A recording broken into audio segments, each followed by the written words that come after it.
Bueno, vamos entonces a hablar de el regreso a clase y del proceso que estamos viviendo y ahí inserta la educación del país y lo que está haciendo la SEP. Hemos platicado con el secretario de Educación Pública hace un rato y le damos la bienvenida a Eduardo Bakov, presidente de Métrica Educativa AC. Querido Eduardo, te saludo con enorme gusto. ¿Cómo estás? Hola, estimado Javier. Pues un placer aquí desde Ensenada, Baja California, oyéndote. ¡Qué envidia! Oye, eso sí, pero entiendo que tienes que estar encerrado, así que ni hablar, ¿no? Así es. Sí.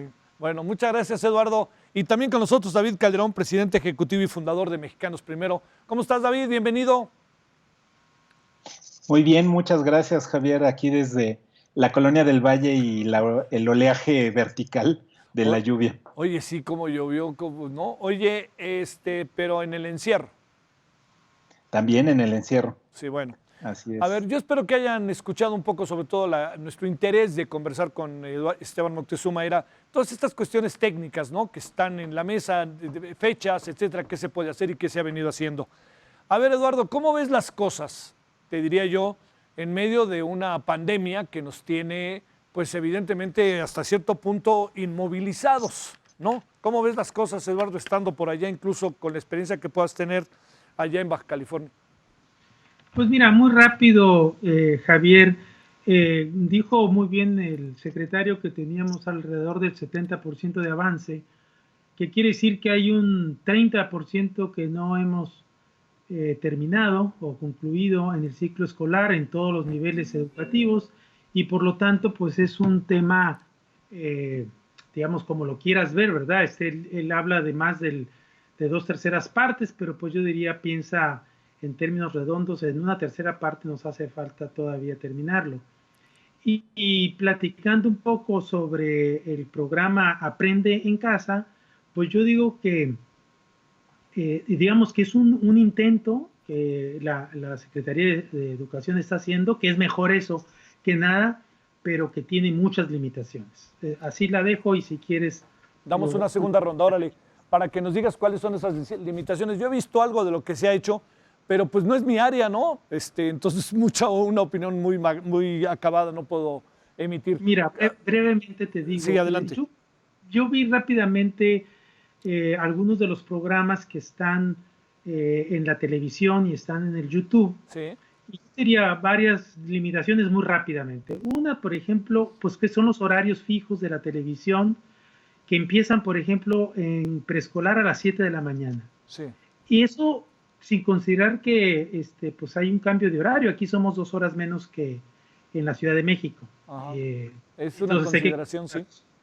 Dos, que pues otras personas puedan ver por YouTube, por Internet y puedan repetir las lecciones, pero te debes de acordar que alrededor del 50% de las familias mexicanas no tienen Internet en casa y por lo tanto no van a poder ver. Entonces, ¿quién va a poder ver?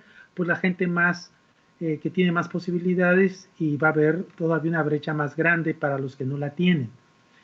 Luego, un, digamos, vi 3 o 4 programas para prepararme para esta entrevista y lo que vi es que hay algunos programas muy bien hechos que tienen inclusive derechos de autor, o sea, programas, caricaturas muy bien realizadas y otras que son básicamente pláticas de los profesores que no te ejemplifica nada y que nada más están repitiendo lo que dice el libro de texto. Por lo tanto, pues el estudiante no le ayuda mucho que además de ser muy aburrido, que te repitan las instrucciones que él está leyendo en el libro de texto. Pero sobre todo hay un punto en esta estrategia que es muy débil, y es que los estudiantes no tienen retroalimentación.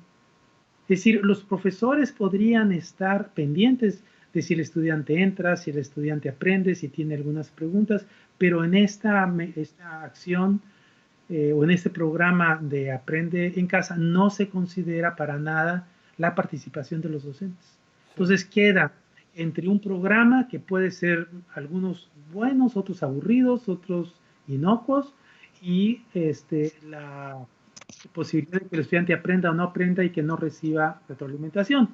Vuelvo a repetir, es mejor esto que nada, pero con estas limitaciones de las que te estoy Bien. hablando. Ahorita regresamos, si te parece, Eduardo, con una pregunta Claro, que te quería hacer, que tenía que ver con lo que también se está haciendo, ¿no? Para poder tener como todo el panorama. A ver, David, ¿cómo ves las cosas? Pues justamente creo que es súper importante la clarificación que se pudo hacer hoy, porque ya tienes los dos tramos del esfuerzo y se puede dosificar la energía y poner las prioridades. Sí. Quedan 6 semanas por delante de Ajá, resguardo y ajá. después 7 semanas para concluir el ciclo escolar. Haber ganado esas 4 semanas de junio y además todavía entre junio y julio 3 semanas más es importantísimo porque las jornadas presenciales para la conclusión del ciclo escolar van a ser absolutamente claves. Sí. Y eso también ya lo aclaró Esteban, en el caso de que no haya un corrimiento, digamos, de las fechas, si no se logra hacer el aplanado de la curva que se prevé en cuanto a los contagios que tiene la pandemia en nuestro país. Ajá. En ese sentido, ya queda muy claro que este momento de las 6 semanas es un momento de emergencia, es un momento en donde se está buscando complementar la orientación que deben dar los maestros a cada uno de los niños de su grupo y que quedó apenas esbozada cuando salimos corriendo, digamos, cada quien a sus casas Sí. con el cierre de las aulas. Son 5 vías las que quedan abiertas.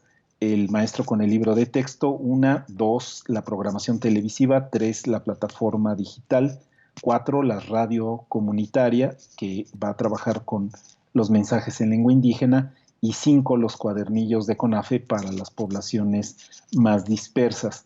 De estas 5 alternativas, la que en principio tienen todos los estudiantes mexicanos en común es la de la conducción de sus maestros, pero lo que pasó en las semanas pasadas dejó como la sensación de los maestros hechos a un lado, suplantados por la televisión, suplantados por el esfuerzo puesto en tener una plataforma digital, de manera que es momento de recuperar ese protagonismo de los maestros Ujú. y de poner en contacto con las vías y con los recursos de la Secretaría y no subsidiado de cada maestro, este contacto entre la familia y el titular de grupo, el tutor de cada grado escolar, porque ese ritmo y estilo que tiene cada grupo y cada niño lo tiene presente el maestro. Hacer una emisión nacional desde arriba y desde afuera, desde el centro, pues va a tener, por supuesto, limitaciones y omisiones, y en eso coincido con Eduardo. Es, digamos, comida de astronauta comparado con la comida corrida o la comida casera que tienes todos los días, ¿no? Sí. Entonces, son pequeñas capsulitas, no dejas de nutrirte, el aprendizaje no debe parar ni suspenderse, pero hay que tomar en cuenta que ni la familia puede poner una escuela en casa y que tensar la convivencia en estas 6 semanas no es razonable, no es ni posible ni deseable en términos educativos, auténticamente educativos, no solo los aprendizajes cognitivos programados es lo que conforma la educación. Y ya lo decía Eduardo, a la televisión no le puedes detener para decir, oiga, me lo vuelve a explicar, por favor, no tienes el apoyo y el ánimo y la motivación de estar con tus pares, etcétera.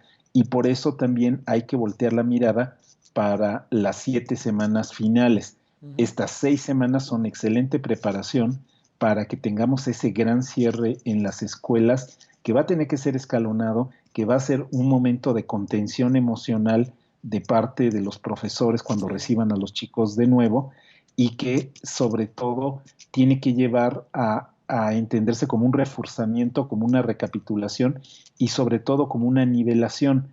No solo se nos van a abrir las brechas entre rural, urbano, entre multigrado y arreglo completo en la escuela, sino también al interior de cada grupo vas a tener discrepancias enormes, porque siendo los chicos, por ejemplo, de la misma condición en una comunidad más o menos del mismo estrato socioeconómico, algunos van a haber estado en una situación en donde 5 o 6 adultos se preocuparon por ellos, los hermanos mayores, es decir, pudieron hacer una experiencia de involucrar a los chicos en varios ejercicios de aprendizaje con el libro, con la plataforma, etcétera, y otros, en cambio, aunque tuvieran acceso por nivel socioeconómico a la computadora, están, por ejemplo, pasando de una casa a otra porque sus papás están separados, etcétera. Entonces, esas limitaciones se van a notar y ese cierre le corresponde sobre todo a los maestros que actualmente llevan el grupo y no dejarle la carga del problema, digamos, de esa recuperación al siguiente ciclo escolar, que lo haría, por supuesto, con muchos menos elementos. Así que yo creo que la concentración tiene que estar en cómo volvemos a las aulas y que ese regreso sea uno de fortalecimiento. Sí, sí, eso está muy interesante. A ver, Eduardo, déjame plantearte, a lo largo desde que empezó 2 semanas antes de Semana Santa, se establecieron ciertos mecanismos de correlación entre los maestros y los estudiantes. ¿Eso qué pudo haber pasado, siendo que estábamos todos en el inicio del saber qué hacer? Y segundo, yo creo que no, te pregunto como una hipótesis, ¿no sería hasta cierto punto, pues yo diría, no tendría cierta lógica que tuviéramos un final de año un poco complejo en cuanto a lo que originalmente se planteó en la conjunción de objetivos de conocimiento para los estudiantes o alguna cosa de esta naturaleza en función de lo que estamos viviendo? Sí, Javier, bueno, yo te diría que en principio nos agarró con los dedos en la puerta, porque el sistema educativo no estaba preparado para atender una contingencia de esta naturaleza. Y lo mismo el sistema de salud, ya lo veremos en un mes o mes y medio. Nadie estaba preparado. Los profesores no utilizan, por ejemplo, o no saben utilizar su gran mayoría la computadora con propósitos pedagógicos. Hay una herramienta, por ejemplo, en Google que se llama Google Académico, que le están ahorita enseñando a utilizar la SEP. No oí al secretario hablar de eso, pero no estaba yo, me estaba conectando por Skype y no pude oírlo, pero él sabe que se está haciendo una capacitación a mucha gente, a 500,000 de profesores, para que utilicen esa plataforma y puedan tener una interacción más efectiva, más cercana, más puntual, cada profesor de su grupo de estudiantes. Ahora, es una plataforma compleja y que no creo que vayan a alcanzar a dominar los profesores para poderlo utilizar en este momento, pero se está haciendo por ahí un esfuerzo paralelo que creo que a la larga va a dar frutos. Ahora, yo dudo, la mera verdad, que la pandemia termine el 30 de mayo. La verdad, no creo que eso vaya a suceder y sé, bueno, por experiencia que es muy bueno esperarse a los peores escenarios. Y el peor escenario es que no podamos empezar en junio y que podamos a lo mejor empezar en julio o en agosto. Entonces, habría que prepararse para ese escenario y creo que es muy bueno prepararse para escenarios adversos porque no son tan hipotéticos, pueden ser muy reales, ¿no? Ahora, ¿qué pasaría en esas condiciones? Bueno, pues hay de dos. O el ciclo continúa y se extiende y abarca un poco del ciclo que viene para empezar un poco después y poder terminar este a tiempo, perdón, no a tiempo, pero completarlo lo mejor que se pueda con el tiempo que nos dé, o empezar a tiempo el ciclo que viene asumiendo que la tercera parte de los aprendizajes no se aprendieron, más otros que tú sabes que por naturaleza los estudiantes no aprenden con el ciclo completo. El ciclo completo no aprenden los estudiantes de secundaria, tú lo sabes, el 50% de lo que se les enseña en matemáticas. Así de simple, con el ciclo completo. Entonces, con este ciclo, pues no van a aprender seguramente el 70% o el 65%.